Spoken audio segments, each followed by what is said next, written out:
sehingga kita bisa berkumpul bersama di musala ini. Salawat dan salam kita sampaikan kepada baginda Muhammad sallallahu alaihi wasallam. Allahumma shalli ala Muhammad wa ala sayyidina Muhammad. Anak-anak sekalian, mohon izin minta waktunya sebentar, 1 jam sebelum istirahat ada kegiatan sosialisasi. Ini kita kedatangan tamu kakak-kakak mahasiswi UIN Sultan Tasawuf Jambi dari Prodi HPI Hukum Pidana Islam, yang mana kakak-kakak ini masuk dalam tim sosialisasi penerimaan mahasiswa baru untuk tahun ajaran 2025-2026 ya. Jadi Bapak minta waktunya sebentar, tidak ada yang lihat-lihat HP-nya disimpan ya. Mungkin kamu nanti juga ada sesi tanya jawab berkaitan dengan penerimaan mahasiswa baru. Ya mungkin di sini sudah punya ancang-ancang, sudah punya rencana, sudah ada yang kemarin sudah ada masuk SNBP, sudah ada yang masuk SEPAN.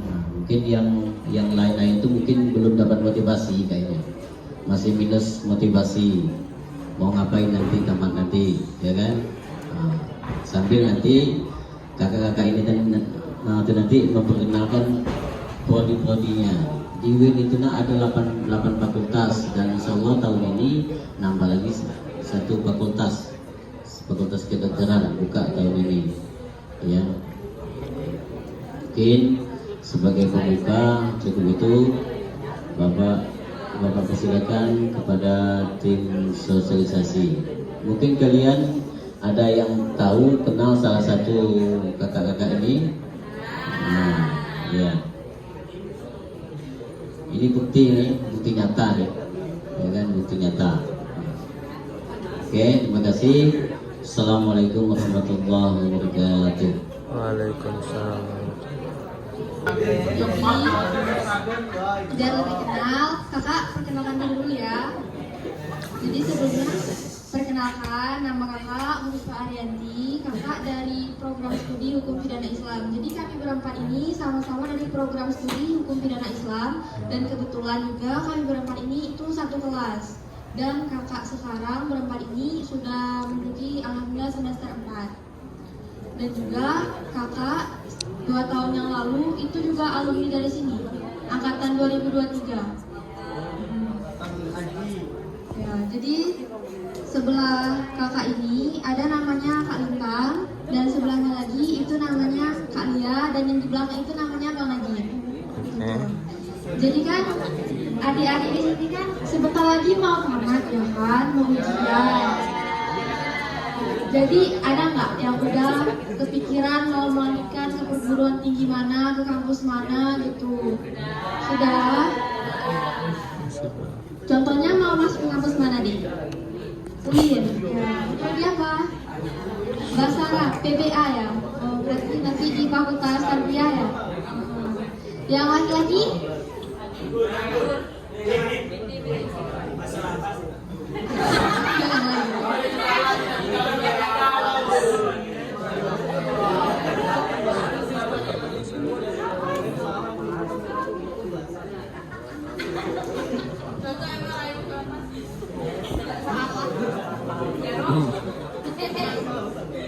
Jadi di sini kakak mau mendeskripsikan sedikit tentang finansial ekonomi. Jadi di UIN itu kampus UIN itu didirikan pada tahun 1967. Dan UIN ini saat ini memiliki moto kampus reservasi kebaikan dan keunggulan. Dengan moto ini, kampus UIN Sultan Taha Saifuddin Jambi bertekad untuk menghasilkan para insan akademika yang tidak hanya memiliki nilai-nilai kebaikan universal berdasarkan Islam dan budaya Melayu Jambi. Dulu UIN Jambi ini belum menjadi universitas, jadi dulu tuh namanya tuh masih Institut Islam ya, IAIN, Institut Islam Negeri Sultan Taha Saifuddin Jambi. Namun di 2017 itu udah berubah menjadi universitas. Dan sampai saat ini alhamdulillah kampus kita itu sudah berubah menjadi akreditasi unggul. Yang dulunya itu kita itu hanya memiliki 8 fakultas dan sekarang alhamdulillah itu sudah menambah 1, jadi ada 9 fakultas, yaitu fakultas kedokteran. Lalu apa aja sih fasilitas-fasilitas yang ada di kampus kita? Kalau saat ini alhamdulillah sudah cukup lengkap dari beberapa tahun yang sebelumnya ya. Alhamdulillah sekarang kakak berempat ini kuliah itu sudah di gedung, kawan-kawan. Di gedung yang lantainya itu ada 9. Dan alhamdulillah setiap ruangannya itu terdapat AC, ya, AC dan free wifi 24 jam. Dan kalau kami kan dari jurusan HPI ya kan, di fakultas syariah. Jadi lantainya itu tiap fakultas itu beda-beda. Kalau di fakultas syariah itu kami lantai 5. Jadi dari bawah dari lantai 1 ke lantai 5 itu kami tidak naik tangga lagi, kami sudah naik lift ya. Jadi ada beberapa fasilitas kampus yang terdapat di kampus kami. Itu yang pertama adalah perpustakaan, yang kedua itu terdapat perkemahan, yang ketiga terdapat asrama mahasiswa atau ma'had al-jami'ah, yang keempat terdapat klinik Sultan Taha dan ambulans, dan yang kelima itu terdapat laboratorium prodi pada masing-masing fakultas, dan yang keenam terdapat laboratorium terpadu yang berisi komputer, bahasa, kimia, dan mikrotesting. Yang ketujuh itu terdapat sistem e-learning. Yang kedelapan terdapat internet wifi selama 24 jam. Yang kesembilan terdapat sarana olahraga. Yang ke-10 terdapat student center. Student center itu tempat-tempat organisasi mahasiswa kayak base campnya gitu, tempat ngumpulnya gitu. Terus yang ke-11 itu terdapat radio kampus. Yang ke-12 itu terdapat gedung auditorium. Gedung auditorium ini digunakan jika terdapat acara-acara kampus yang besar. Misalnya kayak acara seminar internasional yang undang artis-artis gitu, acara talk show gitu misalnya dari Bank Indonesia atau dari BSI kan sering tuh. Sama untuk acara wisuda gitulah. Terus selanjutnya itu terdapat digital library. Digital library ini adalah perpustakaan online. Jadi teman-teman nggak payah nih kalau misalnya ada tugas dari dosen gitu kan, suruh buat makalah, dan makalahnya itu nggak boleh copy paste dari internet gitu kan, harus nyari dari referensi minimal 3 buku gitu. Itu nggak payah, langsung ke perpustakaan, bisa lihat langsung di website kita gitu. Jadi nanti tinggal searching aja mencari buku apa, nanti langsung keluar gitu teman-teman. Terus selanjutnya itu terdapat Cinema Suta.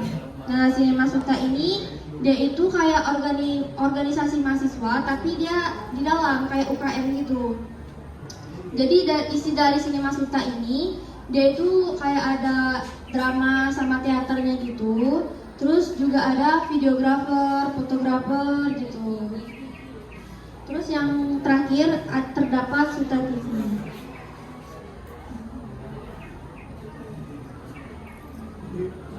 Baik, untuk selanjutnya nanti akan dijelaskan oleh Kakak Lintang ya. Oke, seperti yang sudah Kakak Papa jelaskan, itu kan sudah lengkap ya fasilitasnya. Dosennya juga udah berpengalaman, terus lingkungannya juga mendukung. Jadi UIN ini siap banget untuk mendukung kalian untuk bersaing di era globalisasi gitu ya. Nah, untuk yang penasaran jalur pendaftarannya itu apa aja? Itu ada banyak ya, jadi nggak usah khawatir kalau misalkan nggak diterima satu, terus kan bisa coba yang lain gitu. Jalur yang pertama ada jalur SNBP kan, yang jalur prestasi gitu. Jalur prestasi ini ya pakai nilai raport ya, mungkin udah belum? Nah, yang kedua ada SNBT. Kalau misalkan kalian nggak diterima di SNBP, itu kalian bisa ke SNBT untuk tes gitu kan. Itu biasanya kalian disuruh pilih 2 jurusan yang kalian minati. Kemudian kalau dari UIN-nya sendiri itu ada jalur SPAN PTKIN, itu juga sama pakai jalur rapat juga ya. Jadi kalian kayak tinggal masukin dari sekolah itu udah dikasih nama sama paspor, nanti kalian tinggal masuk ke linknya, loginnya, terus nanti masukin masukin nilainya gitu. Ya tinggal login. Terus ada jalur UMPTKIN, terus ada ada jalur prestasi akademik dan non akademik. Kalau jalur prestasi akademik itu kayak misalkan kalian juara satu pidato, juara satu pentas seni atau badminton. Kalau yang akademik ini non akademik ini kayak yang berbasis olahraga gitu ya, nggak berkaitan dengan akademik gitu. Kalau misalkan kalian punya juara satu badminton misalkan atau futsal atau pokoknya yang di bidang olahraga gitu bisa masuk ke situ lewat jalur non akademik. Kemudian ada jalur tahfiz. Kalau misalkan jalur tahfiz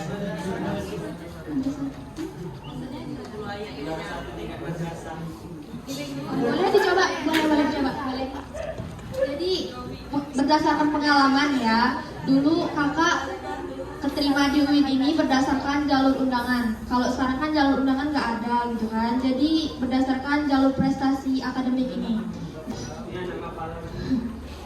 Iya, Ada benar. Koperasi Mahasiswa, Koperasi Sukarela KSR, terus lembaga penerus asrama anak kuliah, terus ada gerakan mahasiswa seni kampus, gerakan pramuka bagi yang suka, terus ada himpunan mahasiswa prodi, terus ada ikatan mahasiswa penerima didik misi atau KIP KIP kuliah, terus ada generasi baru Indonesia GEMDI ikatan bela diri mahasiswa, terus ada forum for Quranic Studies fokus, terus ada Center for Students Debaters and Research, terus ada Teater Suta, terus ada Suta Sport Club, terus ada Duta Suta, terus ada yang internal yaitu ada 2 organisasi PMI dan HMI. Selanjutnya yang akan dilanjutkan oleh kakak. Kalau misalkan kalian udah di kampus, sudah masuk jurusan, biasanya nanti ditawarin tuh kalian dari prodi ya, itu kalian minat bakatnya di apa? Itu ada untuk mengembangkan minat bakat kalian ya. Kayak misalkan kalian suka puisi ya kak, suka puisi, terus kalian bisa catur, drama, itu kalian bisa masuk sesuai minat dan bakat kalian. Dan kebetulan kalau di prodi kami itu terdapat beberapa forum kegiatan mahasiswa HPI. Yang pertama itu ada debat hukum, karya tulis ilmiah, tilawah, stand up komedi, ceramah agama, futsal, badminton, catur, legal drafting, tenis meja, kaligrafi, public speaking, syairul Quran, barzanji marhaban, puisi, pop musik, peradilan semu, dan legal opinion. Dan di prodi kami ini juga setiap minggunya itu rutin melakukan muhadharah. Muhadharah itu adalah penampungan hobi-hobi kami gitu. Jadi setiap mahasiswa itu tidak hanya fokus terhadap akademisinya saja. Maksudnya tuh tidak hanya fokus terhadap kuliah terus di kampus enggak. Tetapi hobi-hobi kami di sana juga ditampung dalam setiap minggunya gitu. Jadi itu nanti ada kelasnya masing-masing. Misalnya kayak dia hobinya buat puisi atau baca puisi atau teater. Nanti itu ada kelasnya masing-masing. Kayak misalnya dia hobi lukis kayak kakak gitu. Nah nanti ada kelasnya masing-masing dan kebetulan kakak koordinator lukisnya gitu. Kayak misalnya dia hobinya apa, debat gitu kan. Kalau untuk kan debat, legal drafting gitu kan. Nah nanti itu ada kelasnya masing-masing. Dan kalau untuk anak-anaknya cowok yang kayak hobi futsal, badminton gitu kan, ya turnamen ML terus biliar gitu kan. Nah itu ada kelas-kelasnya.